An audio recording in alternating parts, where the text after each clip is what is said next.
বালিতাৰা ভকতচুবা নামঘৰত উপস্থিত থাকে ভাগ্যশ্ৰী মটৰ্ছৰ পৰিচালন সঞ্চালক অসম গণ পৰিষদৰ কেন্দ্ৰীয় সম্পাদক যুৱ নেতা দিলীপ কুমাৰ দাস। বালিতাৰা ভকতচুবা নামঘৰ উন্নয়ন সমিতিৰ উদ্যোগত মাঘী পূৰ্ণিমা উপলক্ষে অনুষ্ঠিত হোৱা অনুষ্ঠানৰ সফল সামৰণি। আমন্ত্ৰিত পাঠিকা হিচাপে উপস্থিত আছিল ৰাজশ্ৰী চহৰী আৰু হীৰামণি বৈশ্য। প্ৰায় ২০০০তকৈ অধিক ভক্তবান ৰাইজ থকা অনুষ্ঠানটিত যুৱ নেতা দিলীপ কুমাৰ দাসৰ উপস্থিতিয়ে ৰাইজ আপ্লুত হৈ পৰে। লগতে যুৱ নেতা দিলীপ কুমাৰ দাসে নিৰ্বাচন সন্দৰ্ভতো কেইবাটাও গুৰুত্বপূৰ্ণ মত প্ৰকাশ কৰে।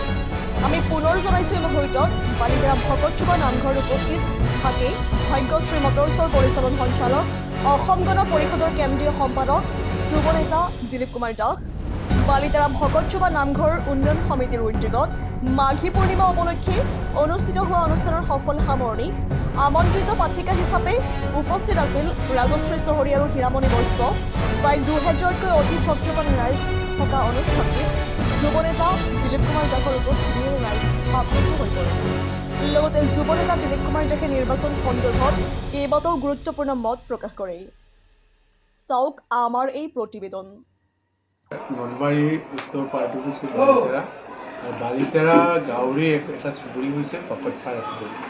এই ভকতপাৰা চুবুৰীসমূহ ৰাইজে লগ লাগি ইয়াতে বৰ ডাঙৰ নামঘৰ আছে। এই নামঘৰটোত বছৰেকীয়া প্ৰতি বছৰে ইয়াতে বছৰেকীয়া আমাৰ হিন্দু ধৰ্ম সনাতন ধৰ্মৰ অনুষ্ঠান হয়, এই মাঘী অনুষ্ঠান। এই মাঘী অনুষ্ঠানটো সংগতি ৰাখি দুগৰাকীকৈ মহিলা নাগাৰা নাম শিল্পীক আমাৰ ভকতপাৰাবাসী নামঘৰ উদযাপন সমিতিয়ে আমন্ত্ৰণ কৰি আহিছে। এই নামঘৰ উদযাপন সমিতিৰ লগত সংগতি ৰাখি যি নাম আমাৰ গুৰুজনাৰ অমৰ সৃষ্টি নাগাৰা নাম, মহিলা নাগাৰা নাম, এই নাগাৰা নাম শিল্পী দুগৰাকীয়ে যি নাম প্ৰসংগ ইয়াতে অনুষ্ঠিত কৰিছে। ইয়ালৈ ময়ো আহিলোঁ, যিহেতু মোৰ এই জন্ম ঠাই ইয়ালৈ আহি মই ভাল পাইছোঁ। সকলো সময়তে আহি থাকোঁ। ৰাইজখিনি মোৰ অতি অভিভাৱক বুলি ক'লে ভুল কৰি নহয়, বালিতাৰাবাসী ৰাইজ মোৰ অভিভাৱক স্বৰূপ। অভিভাৱক সদৃশ ময়ো তেখেতক অলপ আৱেগ কৰোঁ বা তেখেতসকলেও মোৰ মৰম, যি মোক মৰম যাচে, যি মোক শুভেচ্ছা দিয়ে, মই কেতিয়াও পাহৰিব নোৱাৰোঁ। আৰু বালিতাৰাবাসী ৰাইজ বা ভকতপাৰাবাসী ৰাইজে যি আমাৰ আছে এই ৰাইজখিনি মোৰ অভিভাৱক আছে। সংবাদ মাধ্যম আৰু পৰিষদ দলটো হৈছে এটা স্বাভিমানী দল। ৮৬০গৰাকী ডেকা যৌৱনৰ কেঁচা তেজেৰে গঠিত হোৱা আঞ্চলিকতাবাদী, ধৰ্ম নিৰপেক্ষতাবাদী আঞ্চলিকতাবাদী অসম গণ পৰিষদ। আৰু সেইকাৰণে অসম গণ পৰিষদ দলটোৰ কথাটো হ'ল আমাৰ দুবাৰকৈ চৰকাৰ গঠন হৈছিলে, আপোনালোকে জানে। আৰু নলবাৰী সমষ্টিৰ দুবাৰ আমাৰ অসম গণ পৰিষদ দলৰ প্ৰতিষ্ঠাপক সাধাৰণ সম্পাদক দেশপ্ৰাণ নবেন শৰ্মাদেৱে দুবাৰকৈ নলবাৰীক প্ৰতিনিধিত্ব কৰি কেবিনেটৰ মন্ত্ৰী হৈছিলে। অলকা দেশাই শৰ্মাই দুবাৰ বিধায়ক হৈছে। সেইসূত্ৰে আমাৰ নলবাৰী সমষ্টিত অসম গণ পৰিষদ দল শক্তিশালীৰ ওপৰত উপনীত হৈছে আৰু বৰ্তমানো শক্তিশালী। সেইকাৰণে নলবাৰীৰ ৰাইজে এইবাৰ প্ৰতিটো জাতি ধৰ্ম নিৰ্বিশেষে সকলোৱে এইবাৰ বিচাৰিছে যে এইবাৰ হাতীৰ প্ৰতীকত ভোট দিব বিচাৰিছে।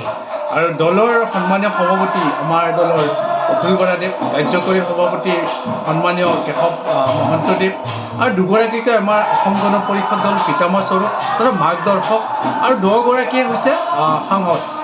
এগৰাকী হৈছে আপোনালোকৰ অতি মৰমৰ ৰূপালী শ্ৰদ্ধাৰ বৰপেটাৰ সাংসদ মাননীয় শ্ৰীযুত ফণীভূষণ চৌধুৰীদেৱ আৰু আন এগৰাকী হৈছে আমাৰ দলৰ পিতামহ স্বৰূপ ৰাজ্যসভাৰ সন্মানীয় সাংসদ বীৰেন্দ্ৰ প্ৰসাদ বৈশ্যদেৱ।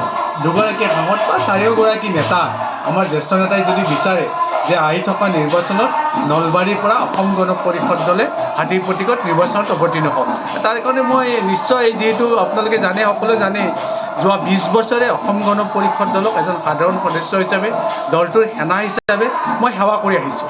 আৰু এইবাৰো যদি নলবেৰীয়া ৰাইজক সেৱা কৰাৰ ঊৰ্ধ্বতম কৰ্তৃপক্ষই যদি মোক সেইখিনি সুবিধা দিয়ে, নিশ্চয় মই সেৱা কৰাৰ কাৰণে, নলবাৰী ৰাইজক সেৱা কৰাৰ কাৰণে সদায় প্ৰস্তুত আছোঁ। নলবাৰীৰ তিনিটা আমাৰ নলবাৰী জিলাৰ দুটা প্ৰস্তাৱ আছে। প্ৰথম প্ৰস্তাৱ আছিলে যে নলবাৰী জিলাখনত যিহেতু 3টা সমষ্টি আছে, সন্মানীয় নলবাৰী সদৰ সমষ্টি, সন্মানীয় টিহুৰ সমষ্টি আৰু সন্মানীয় বৰক্ষেত্ৰী সমষ্টি, এই 3টা সমষ্টিৰ ভিতৰত যদিহে মই যদিহে শব্দটো কৈছোঁ, যদিহে অন্য দলৰ লগত আমাৰ অসম গণ পৰিষদৰ মিত্ৰতা হয়, তেতিয়াহ'লে তিনিটা সমষ্টিৰ ভিতৰত এটা সমষ্টিত অসম গণ পৰিষদ দলক নিৰ্বাচন অৱতীৰ্ণ হোৱাৰ কাৰণে সুবিধা কৰি দিব লাগিব আধিপতিকে। 1 নম্বৰ প্ৰশ্ন। আৰু 2 নম্বৰ প্ৰশ্ন হ'ল, যদি তিনিওটা সমষ্টিৰ ভিতৰত এটা সমষ্টিতে অসম গণ পৰিষদক নিৰ্বাচনত অৱতীৰ্ণ হ'বলৈ সুবিধা নিদিয়ে, তেতিয়াহ'লে তিনিওটা সমষ্টিতে অসম গণ পৰিষদ দলে নিৰ্বাচনত অৱতীৰ্ণ হোৱাটো খাটাং। সেইটোৱে কথা।